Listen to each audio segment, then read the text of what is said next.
2, 1. We were live before I got to 1. You're horrible with these countdowns. You don't know how they work. Okay, I'm ready. Little 80s music. Start off this Intimate ZvX with Stoic episode 15, game 4. I'm Stoic Nuvo. And I'm Stoic Regret. Oh, we messed it up. We were supposed to introduce each other. What we could do now is I could be like, I'm not Stoic Nuvo, and you can say, I'm not Stoic Regret. Yeah, that's stupid. Let's not do that. People will get confused.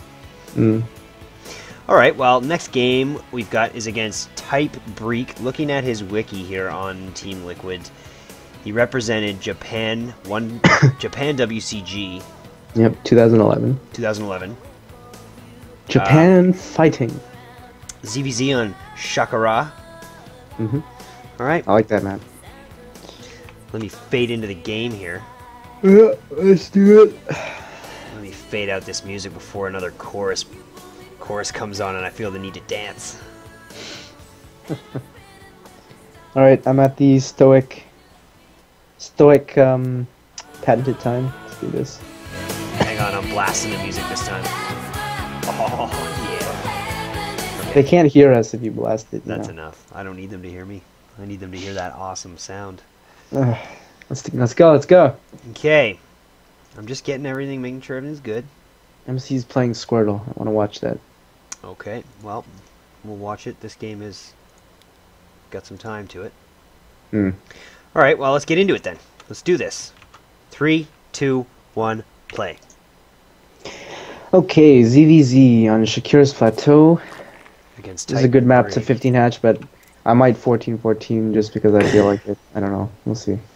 He'll put your multitasking to the test. At least that's what the name of the replay said.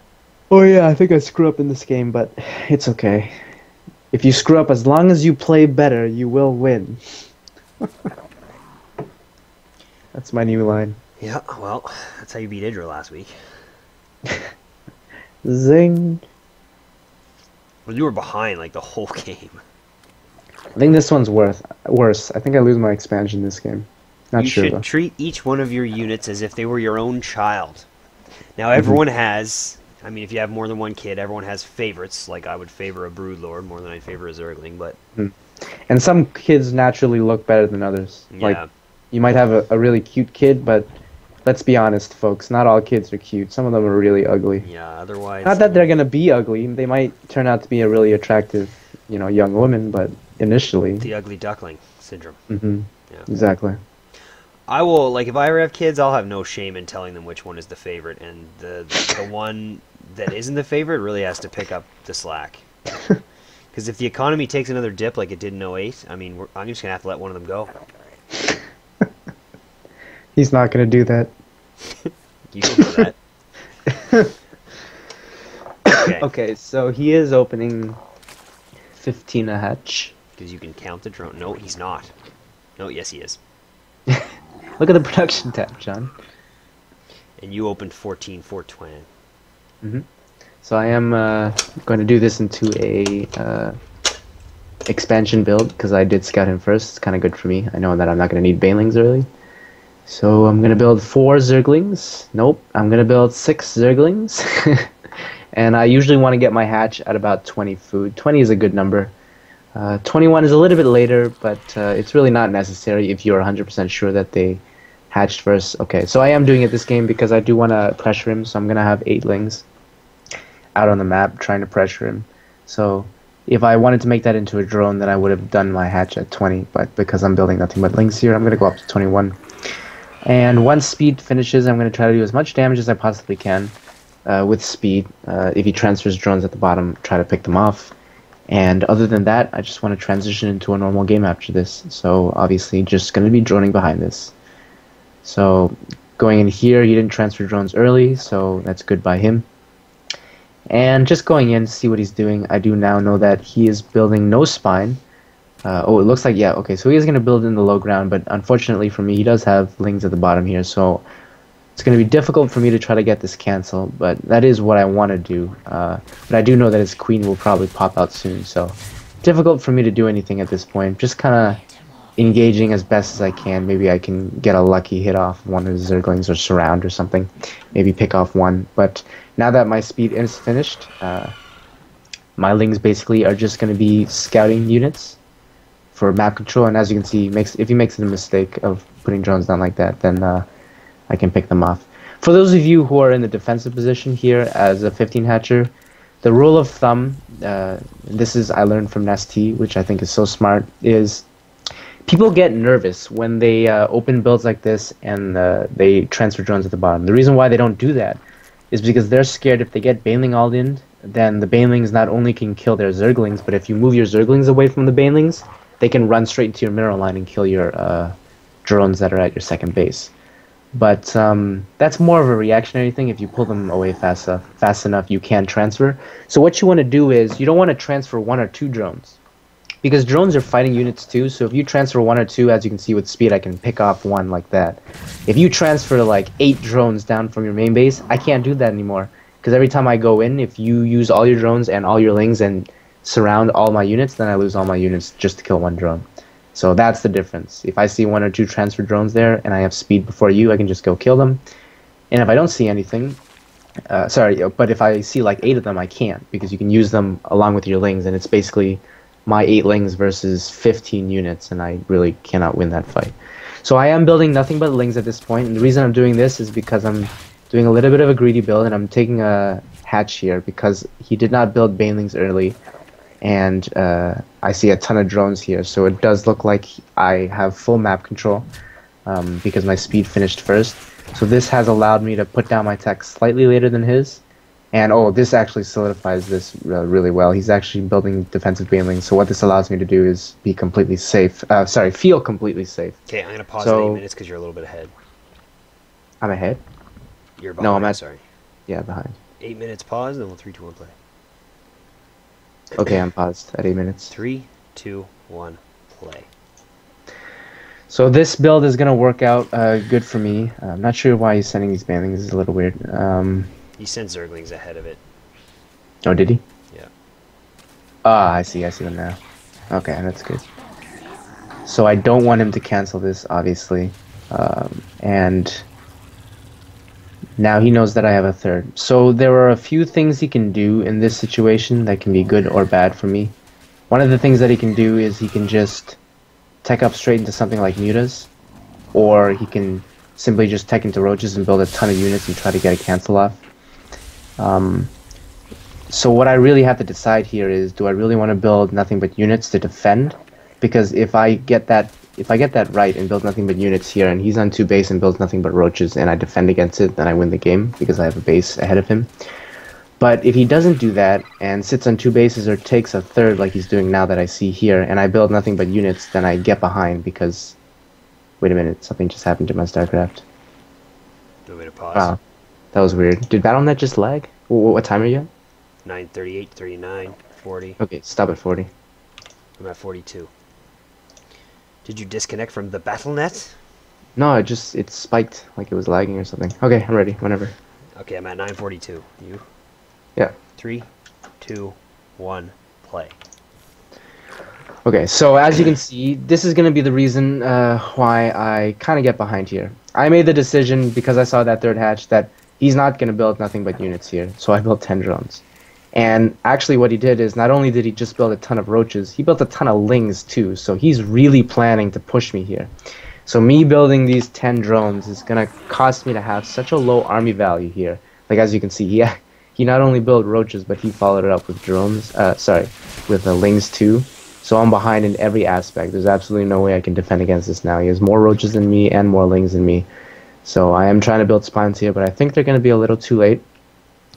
So I have 54 drones to 38 for absolutely no reason, and this is just horrible. So as you can see, if I built nothing but units here, it would have been okay, but he did kind of trick me. He showed me that he put down a third as a reactionary third to my earlier third, so I assumed that he was trying to play catch-up, but he actually didn't drone behind that. He just built nothing but units. So this is very good by him, tricked me, and not only that, but he's droning behind this, so he's going to be ahead in bases.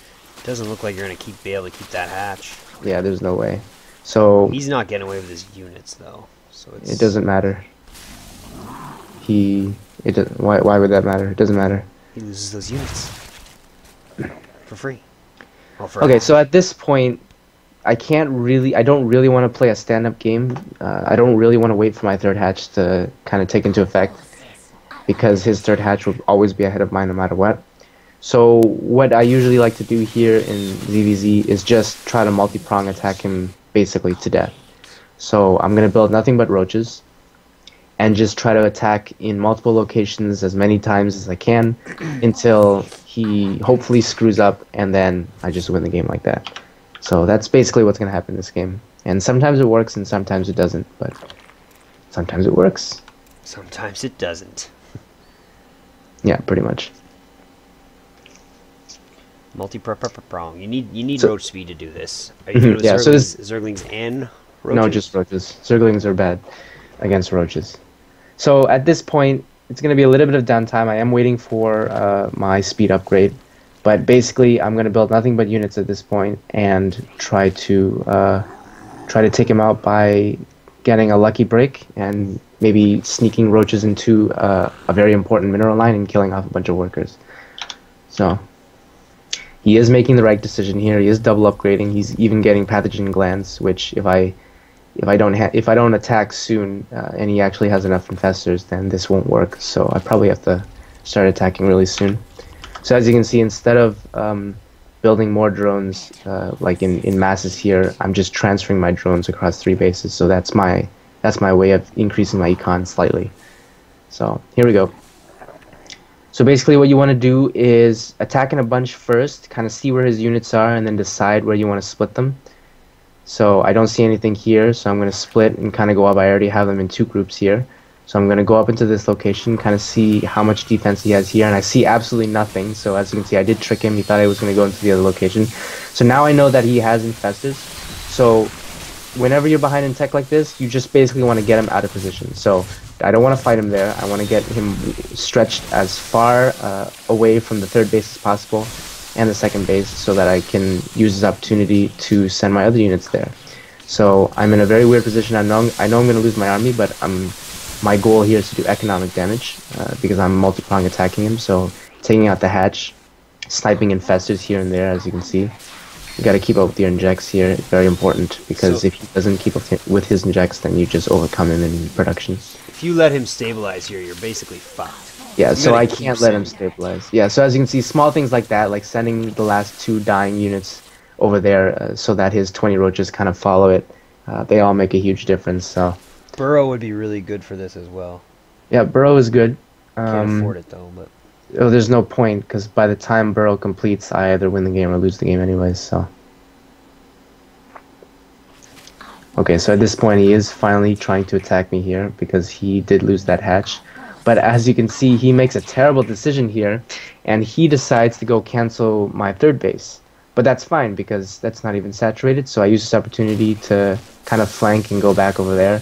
So he gets scared, and that mistake of him causes me to basically get a whole round of roaches out. So now I'm actually able to fight off his army. So. And your upgrades are ahead. Likely. Yep. So just a little bit of a lucky break, able to catch him out of position a few times, which has allowed me to slowly catch up in food. And because he was down in 1 hatch there, and because he didn't have a macro hatch, I was able to eventually outproduce him. So as you can see now, he has to deal with more units than what he has, and he already invested so much money into building that infestation pit, and he can't even spend his resources right now because I've killed so many of his queens and sniped 1 of his macro hatches basically. So that's just GG. Interesting play. So I guess we're going to be doing a bonus. I don't know when we're going to do it. We'll have to decide to pick one, but just like we did against with the Stefano Pult replay last week or something like that, we'll probably do another one, maybe of Stefano or maybe of Nesty. Yeah. We could do Nesty. We should do Nesty. Nesty's oh great. yeah. Can't restream GSL though. That's illegal. No, but we can do IPL, can we? We can do IPL. Actually, I don't see why not. Because it's Twitch, right? I'm pretty sure we can restream anything off Twitch. Yeah. Plus, all their advertisements are still up, so I don't see why they'd be opposed. Oh my God, we're doing Nesty. Woo! Okay. Nesty. All right. I'm just gonna spend the whole the whole VOD talking about how awesome ST is because it's awesome. All right, we'll be back.